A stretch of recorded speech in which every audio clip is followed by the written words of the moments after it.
back of the rim. Garnett on the slam. Using Curry way downtown. Oh, what a shot from Curry. I'm sure you've noticed, but the remaining playoff teams include a young Oklahoma City Thunder, young Wolves, Lucas Mavs, Denver's title team, Boston trying to get over the hump, Donovan Mitchell, Brunson, and Halliburton's Pacers. Notice anything lacking as we move toward the conference finals? Yeah, most of the stars you grew up with. In the 2024 postseason, we are truly at a crossroads. Our 2010 stars are now older, injured, or in sticky situations threatening to hold them out of contention as their days shorten. So that's what I wanted to focus on today, talking about some of our GOATs who've shaped the recent history of the league and what appears to be next for them as the clock continues to tick. Meanwhile, if you can guess what happens next in the league, DraftKings is here to help you profit from it. We've seen it all this season and there's only a few weeks left. Right now, you can get in on all the action with DraftKings Pick 6, a brand new way to play daily fantasy sports. All new customers that play just $5 will get $50 in Pick 6 credits. Getting started is easy. Just download the DraftKings Pick 6 app and sign up with my code DOM2K. Pick at least 2 players and choose if they'll have more or less of a stat. For example, if they'll score more or less than 30 points, or more or less than 8 assists. Lock your picks in and compete against others for a shot at huge cash prizes. Download the DraftKings Pick 6 app now and sign up with my code DOM2K only on DraftKings Pick 6. The crown is yours.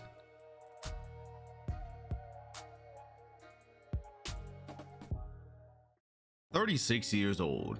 Stephen Curry likely had the fastest, most dominant rise to power of a lot of your childhood stars.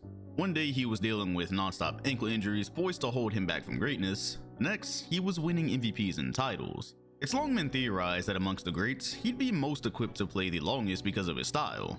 Maybe the drives will slow down, the scoring explosions will get harder to come by, but the long-range bombing will always be on the table.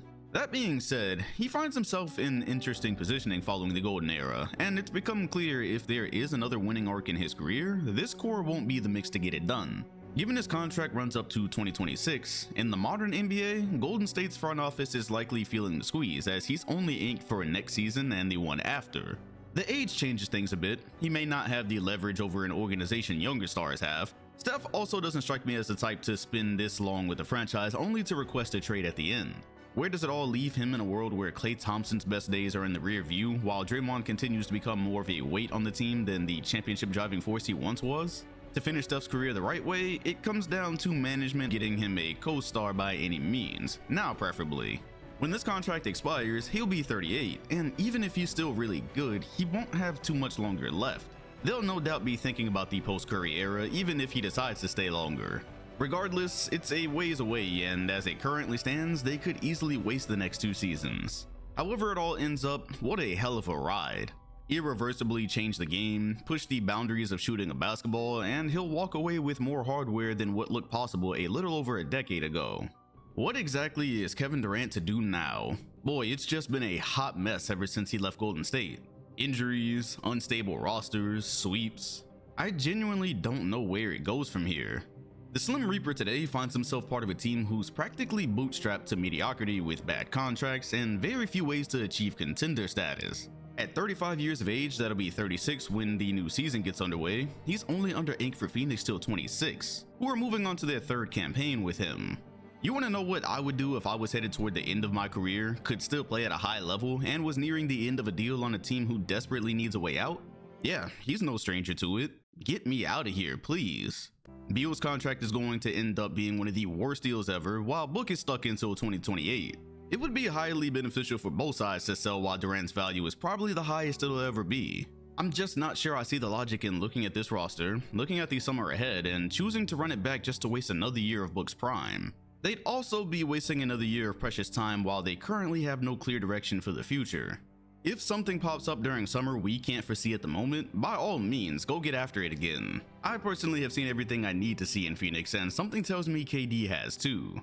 Unfortunately, this isn't a sentiment you'll hear from Matt Ishbia. To wrap up the season, he went out with a bang, stumbling over himself to reporters about how there are 26 other teams who'd straight up swap places with the Suns as a franchise, picks and all. He also very much sounds like he'll just be running it back with a bit of retooling, including the coaches. So yeah, if KD decides he doesn't want the drama of another trade saga right now, hopefully Phoenix can do like the Wolves did and come back healthier and stronger. Although that's a much younger and complete team who were in much better position to do what they've done this year. Phoenix deals with much stauncher limitations to all of a sudden be contenders in a few months. What a sad way for it to all have gone also. After spending years being hated in Golden State for one of the most head-scratching moves in NBA history, his attempts at trying to remedy the situation have all gone sideways in some of the worst ways imaginable. As it stands, he's going to retire as one of the greats for sure with some hardware, but no amount of revisionist history will ever make those 2 rings look better than they actually are. The only wonder I have left is if he'll save a year for a homecoming. The chosen one. LeBron James is pushing 40 while still maintaining a level of play we've never seen at that age. Yet headed into free agency, we're left asking the same question we've come across around 3 or 4 times now.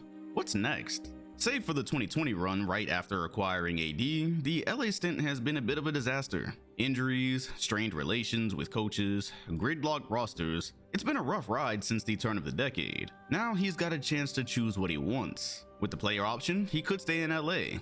The front office could try and make another splash over summer to shake it all up, and he could go out contending the way few top players ever have. This is the only scenario I see in which he re-ups with Los Angeles. The recent news also helps because allegedly his goal is to run 2 more years, and now the front office is interested in drafting his son. Sure, he's older and doesn't have much left to chase, but I find it hard to believe he's going through the rigors of keeping a 40-year-old body in tip-top shape just to embark on another hopeless venture. As a matter of fact, LeBron hasn't chosen to just sit and watch a team fully fall apart many times in his career at all. It does beg the question though, a very similar question I had in 2018. Where could he even go with the current circumstances to really move the needle? Who can afford him and a contending roster on this short of notice?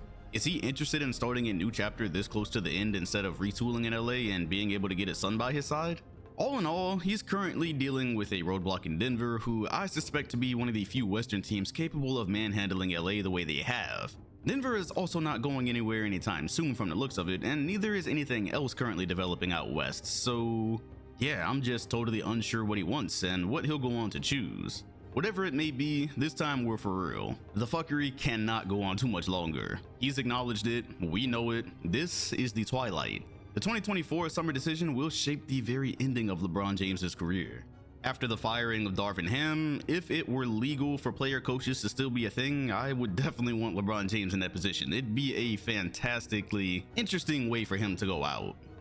James Harden has had one of the weirdest careers from a top player in our generation. Amazing talent, gave us some of the most jaw-dropping season-long performances we'll ever see, only to fall short in multiple series while bad luck sabotaged the others. He'll be 35 when the 25 season kicks off, and it's anybody's guess where it all goes next. He got another one of his dreams in being dealt to the Clippers, coincidentally at a time where it's safe to say they've reached the end of the road as it pertains to this particular core. PG is a free agent, Kawhi Leonard clearly can't make it to this time of year anymore, and there's no real indicator of how it gets better if they just bring the same cast back next year. Another full season of George and the Claw making it through just so one or both of them can be hampered for the playoffs? What if George leaves and it's mainly just Harden and Kawhi? 6 one way, half a dozen the other. He could stay and they probably won't win, or he can go God knows where for also probably the same result he's gotten everywhere else he's been. Unfortunately, the beard is fast tracking toward a career not unlike many greats who hung around for a while, gave us numerous moments, only to walk away ringless. He'll still be one of the greatest shooting guards ever, and I'm sure we'll remember him. Yeah, same thing about his teammate. First of all, happy belated, he just turned 34, which does put him in the same boat, and I am surprised he never reached a contract extension with the franchise after they were quick to do so for Kawhi. Most recently, it's been reported George turned down multiple Clipper offers below max value, setting him up to hit unrestricted free agency very soon. The lack of cohesion has led him to appear in convos involving Philly, which is like, I guess. After having seen so many guys with healthier versions of Embiid, you wonder would a move like that really make a ton of difference? Especially given how either of them could end up with season-altering injuries at any given moment. If LA manages to hold on to him, we're doing the same song and dance we've done for 5 years now, crossing our fingers in anticipation for a healthy playoff run that absolutely doesn't appear to be in the cards any longer. Still, he'll end up going down as an important figure to this generation of hoopers as the years pass, and we see more and more guys coming in citing him as inspiration. As someone who grew up with 2000s hoops, I liken it to T-Mac in some ways. Aesthetically pleasing game, highlights will circulate and inspire forever, while his trophy case won't have a ton to show for. And that's okay, some careers just go like that, and I hope we never forget what he had to endure to make it happen. The leg injury could have ended everything, so the fact we were still treated to an all-star career with his inspiration for the younger generation is nothing short of spectacular. His wingmate exists along a similar spectrum, except he was able to finesse multiple awards before seemingly running out of gas. Kawhi Leonard is in an increasingly peculiar spot. Known for missing games at any given moment, Tyronn Lue entered this campaign remarking how they'd respect the regular season and ensure there was continuity before the playoffs, unlike previous years. In return, Claw showed up for 68, the most since 2017 when all these issues started. Then, right as the postseason was on the horizon, he quietly exits the lineup, starts getting treatment, and we get all these non-specific headlines about his condition going forward. As predicted, he was not ready for a postseason run, effectively making it 4 years since we've seen him play uninterrupted playoff basketball. Can we be honest? He's about to be 33 going on 40, sustained some type of ailment just about every season, and we've got no current clue what his roster looks like going forward. The extension also brings him to 2027 where he'll be making $50 million. Yeah, looking at him gives me eerie Kevin Durant vibes when he signed an extension super early only for his star support to abandon him. Seeing how this looks likelier by the day, and he's all but solidly proven his body just can't hold up for another title run, your guess about his future is as good as mine, but it appears his best days have officially come and gone. If you think it's going to feel weird to look back at Kawhi's career because of how we perceived him and how these stats won't match, imagine the Jimmy Butler discourse coming up. Don't look now, but his time in Miami is feeling short, as is what's left of his career potentially. Given his attitude toward basketball that isn't playoff related, you'll look at his award case and see nothing. There'll be remnants of some second and third teams, of which will do almost nothing to help describe how nuclear he was capable of going in the playoffs. Therein lies the problem, and something which has clearly gotten under Pat Riley's skin. 5 Miami Heat seasons have yielded 2 All-Star campaigns, 2 finals appearances, and a good bit of finishes near the bottom of the East, causing any potential runs to be very last-minute affairs. This wouldn't be such an issue if the roster would have had any chance in hell of actually winning their final series. Instead, we've basically spent the years watching him miss games, perk up near playoff time, and repeat. It brings us to present day where he's hunting an extension Riley doesn't seem to be fully on board with. If you'll remember, the Godfather didn't even budge when Dwayne Wade got to this point, resulting in him leaving. Barely a week ago, when speaking about Jimmy to the press, Riley quipped how he should shut his mouth if he's not on the court.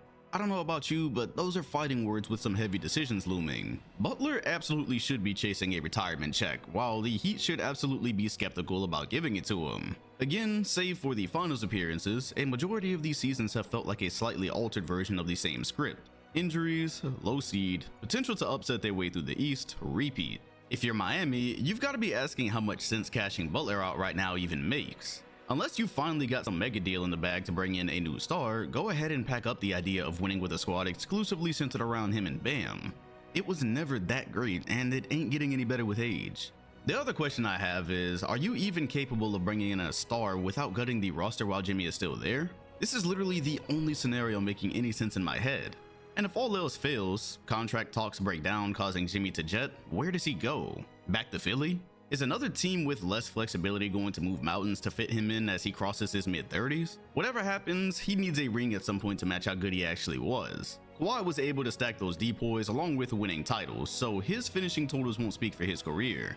Jimmy, on the other hand, at this rate, we're going to be stuck telling people about that one time he leaned over after carrying Miami in a finals game, alongside his ballistic run against Milwaukee and Grant Williams. The way I feel about Joel Embiid is oddly similar to the perception of PG. He's recently endured another first-round exit on the heels of yet another injury-riddled season, and I'm entirely impressed about what a dominant career he's put together on such a shaky set of legs. Seriously, there were so many times in the Knicks series where it looked like he was just ready to collapse, then you look up and he's got 30+ points. You start to wonder, how's it possible he suffered this many surgeries, this many ailments, yet would have been on track to repeat as MVP if he hadn't gone down? He's got the hospital report of a completely washed player. That's why he's on this list. You might have raised your eyebrows realizing he literally just turned 30, but he's got the baggage of the rest of these guys. The wear and tear, struggling to break through, and an entrance to summer with an abundance of question marks. There's been so many iterations of the process by now, it's leaning toward one we may just never see completed. As his name is tied to mid-30s Paul George, would their pairing actually do the job? If not, is there another pairing left for Philly to get it done? If not, I once again ask, what are we doing? Embiid is an extremely old 30, and as he's a big, I can't imagine his body can continue to endure the rigors it's been forced to year after year. You begin to look at Philly's front office and beg the question, did you just get off of him while you still can? Not that you can surely build around Maxey, but if you can't get a clearly laboring star over the hump, are you just gonna stand by till it's too late? Go ask Minnesota how sitting on Kevin Garnett too long worked out. Embiid is solidly inked until 26, then has a player option for 27. If I were him and the team didn't considerably improve over summer, it'd be my cue to go. It's been long enough. If I were the front office and found myself unable to significantly change the roster, I'd want to sell high, point blank period. Those are my thoughts about the future and what could be in store for these stars who one way or another are probably on their way out. Let me know what you think is next in the comment section while hitting the like button and subscribing if you enjoyed, while also hitting the bell next to my name if you want notifications every time a new video drops. Appreciate you watching, and I'll see you all on the next one.